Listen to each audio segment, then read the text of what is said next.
Well, I guess 7 years late is better than never. Snopes, the most popular internet fact checker, which mostly functions as a fact suppressor because they're tied in with Facebook, and anytime they deem something to be false, misleading, or missing context, then Facebook blurs it out and buries it in the algorithm. They finally, for some mysterious reason, got around to fact checking one of the biggest pieces of fake news of the Trump administration, which the mainstream media still repeats on a regular basis today. They must be under new management, or a new owner took it over or something, because this is very, very strange. No, Trump did not call neo-Nazis and white supremacists very fine people. Well, of course not. That was obvious the very day that this hoax started. The very fine people he was talking about on both sides was clearly a reference to both sides of the argument about whether or not Confederate statues across the South should be taken down. And he specifically said that he was not talking about the Nazis, and this was all in reference after the 2017 Charlottesville Unite the Right rally. And look at that, miraculously, they actually labeled a piece of fake news that the Democrats have been spreading false. It also upset a lot of the liberal lunatics like this clown who says that Snopes has gone completely off the rails. They published this yesterday for some reason, and he's not being sarcastic. He is literally upset that they debunked the fake news for some reason. The Verified People fake news was the origin story of Joe Biden's 2020 presidential campaign. This from the New York Times: Charlottesville inspired Biden to run. Here he is on former comedian Stephen Colbert's show back in 2019, perpetuating this fake origin story. When did you know this is something that I have to do for yourself? Charlottesville, when those folks came out of the fields carrying torches with contorted faces and carrying Nazi flags and chanting the same anti-Semitic bile that was chanted in the streets of Germany in the 30s. And when the president was asked about it, he said, they asked what he thought. He said, I thought there were very fine people on both sides. No president, sitting president, has ever said anything like that, making a moral equivalence between haters and those folks who said, no, not in my town. And I realized that things weren't going to change very much with this president. And lie after lie after lie. The real reason why Joe Biden got into the 2020 presidential race is because Bernie Sanders was going to win the Democrat nomination. And the Democrat establishment absolutely freaked out because he was crushing all of the other Democrat candidates.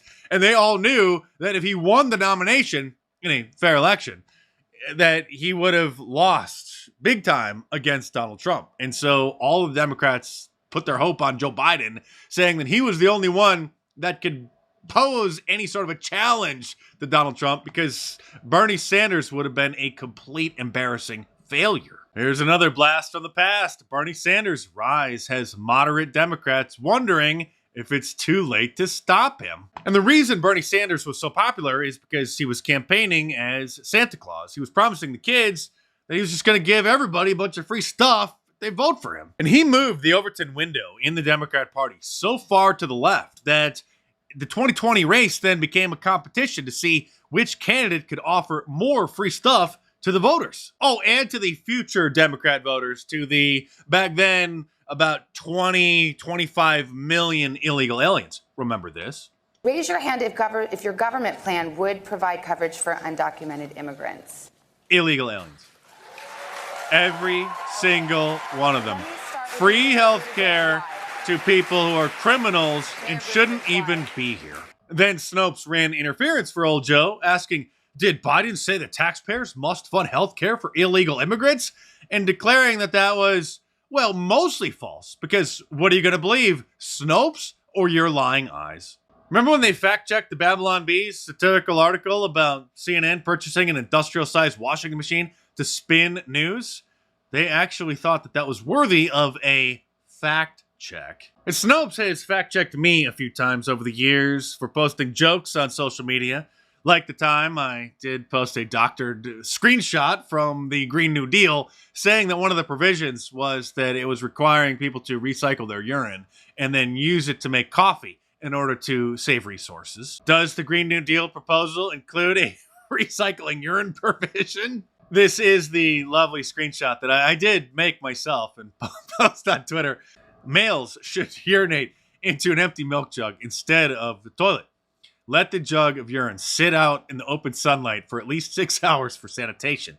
And then use the recycled urine in place of water when brewing coffee or preparing frozen juice, as the leftover, quote, pee taste will be covered up by the other natural flavors.